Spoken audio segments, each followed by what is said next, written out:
हमारी दहेज प्रथा इंडिया में इतना ज़्यादा बढ़ते जा रहा है। आज मैं आपको एक न्यूज़ बताने जा रही हूँ, जो एक सच्चाई है। अभी 5 डेज बिफोर जो कांड हुए हैं उसको मैं तो वो क्या कर रही है, दहेज प्रताड़ना के कारण उसके परिवार में वो मृत पाई गई। तो अभी हम लोग ये निष्कर्ष करना चाह रहे हैं कि आजकल दहेज इतनी हमारे समाज में एक राक्षस की तरफ फैल रही है। लड़कियां सुरक्षित नहीं है। बड़े बड़े परिवारों में लड़कियों को अभी तक वो इज्जत नहीं दिया जाता, उनकी भावनाओं को समझा नहीं जाता है। तो बहुत ही दुख की बात है, हमारे इंडिया में इतने पढ़ी लिखी लड़कियां आज अपनी दहेज प्रताड़ना और मानसिक प्रताड़ना के कारण अपने लाइफ को ख़त्म कर रही है। सेम हमारे ट्विसा शर्मा, जो हमारी नोएडा की रहने वाली उत्तर प्रदेश की थी, उसके साथ एक बहुत ही दर्दनाक घटना होती है। उसकी शादी एक वकील से होता है और वो खुद एक पुणे मॉडलिंग और सारी दुनिया मॉडलिंग की दुनिया में काम करती थी। जब उसकी शादी नहीं हुई थी तो वो बहुत ही स्टाइलिश थी और मॉडलिंग भी किया करती थी और कॉरपोरेट सेक्टर में जॉब भी करती थी। जब उसकी शादी हो गई 2005 दिसंबर में, तो वो बहुत खुश थी अपनी शादी से, अपने परिवार के साथ बहुत खुश थी। उनकी सस एक रिटायर्ड जज थी और वो भी बहुत सपोर्टिव थी, जैसा वो शुरू के दिनों में बता रही है। ट्विसा भी एक अच्छे ख्याल की लड़की थी। लोग बोलते थे कि वो पूजा पाठ सब चीज़ खाने पीने के पहले वो पूजा किया करती थी, जैसे उनकी सस उनकी सासू माँ के बयान आया था, तो हम लोग ने सुना है।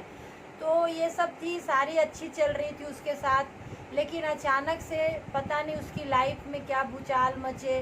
वो लड़की इतनी ज़्यादा मानसिक प्रताड़ित होने लगी और थोड़ा मानसिक तनाव की शिकार हो गई और धीरे धीरे वो उस मानसिक तनाव में घुलते चली गई और उसके साथ अच्छे बर्ताव पहले जैसे नहीं करने लगे। उनके पति, उनकी सास, सारे उनसे अपोजिट हो गए उनकी व्यवहार को लेके। चाहे आप कुछ भी कर सकते हैं, जो भी थी उस ट्विसा शर्मा के साथ जो भी घटना थी, और बेचारी धीरे धीरे अपनी लाइफ को हमारे इंडिया की बहुत ही बड़ी एक बदनसीबी है कि लड़कियां कहीं सुरक्षित नहीं। आज ट्विसा शर्मा ही जैसे बहुत सारे कांड है जो कि 2025 लास्ट और अभी स्टार्टिंग ऑफ 2006 बहुत सारे ऐसे कांड हो गए हमारे इंडिया में, और हम लोग बस उसको देखते रहते हैं। कोई इंसाफ नहीं है, हम उसके लिए लड़ते रहते हैं। तो अभी हम लोग को ट्विसा शर्मा के लिए भी बहुत सोचना चाहिए कि उस लड़की जो इतनी समझदार थी, पढ़ी लिखी थी,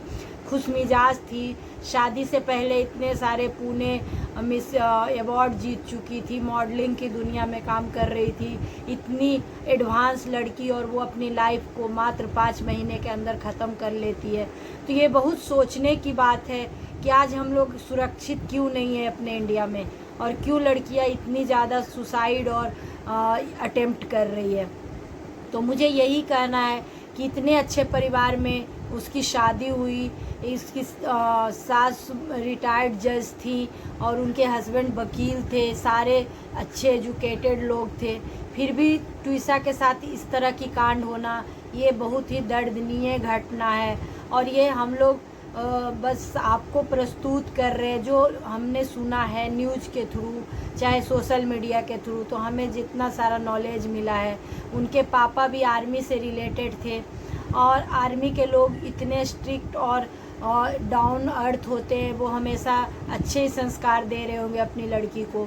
तो ये सब सोचते हुए आज जो 12 मई की घटना है, जो ट्विसा शर्मा भोपाल में मृत पाई जाती है, और बहुत सारे चैट भी उनकी ये रिवील हुई है जिसमें उन्होंने अपनी माँ को बोला है कि मैं फंस गई, मुझे बचा लो, मैं परेशान हूँ। उन्होंने इंस्टाग्राम पे अपने फ्रेंड को भी अपने चैट के थ्रू बताया था कि यार आप ऐसे मत करो, आप फंस जाते हो शादी के बाद। क्योंकि उनके साथ जो हुआ था उन्होंने अपने दोस्तों में भी एक्सप्लेन किया था, लेकिन किसी ने ये नहीं सोचा था कि ट्विसा शर्मा के साथ इतनी बड़ी कांड हो जाएगी और वो अपनी लाइफ को ख़त्म कर लेगी इतनी कम उम्र में। और वो 33 साल की उम्र में अपनी लाइफ को ये एंड करती है और उसकी लाइफ यहीं पे ख़त्म हो जाती है। बहुत ही दर्द की स्टोरी है। हम तो बस बता सकते हैं, लेकिन जिनके माँ बाप होते हैं, जो अपने बच्चे को इतनी देखभाल करके बड़ी करते हैं, पढ़ा लिखा के अच्छे पोस्ट पे उन्हें नौकरी के लिए सब चीज़ के लिए तैयार करते हैं और आज वो उनके हाथ से चली जाती हैं। उनके दर्द को हम महसूस नहीं कर पाते हैं, लेकिन उनके साथ ज़रूर हम अपना सपोर्ट करेंगे और ज़रूर इनकी सच्चाई को आगे लाया जाए। और ट्विसा शर्मा के साथ जो भी हुआ है, सारा इंडिया उनके सपोर्ट ज़रूर करे और उनकी सच्चाई को बताए। आखिर ऐसी और कोई लड़कियां अपनी ज़िंदगी को ख़त्म ना करे और अपनी लाइफ को एंजॉय करे। हर आदमी एक बार अपनी लाइफ को जीता है और वो भी अगर हम पूरी अच्छे और खुशी से नहीं जी पाते, हमारे लिए बहुत ही दर्द की बात है। तो निष्कर्ष मैं यही इतना कहना चाहती हूँ पूरे भारत कि ज़रूर आपको इनकी निष्कर्ष पे जाना चाहिए और ट्विसा शर्मा को इंसाफ मिलनी चाहिए। Thank you.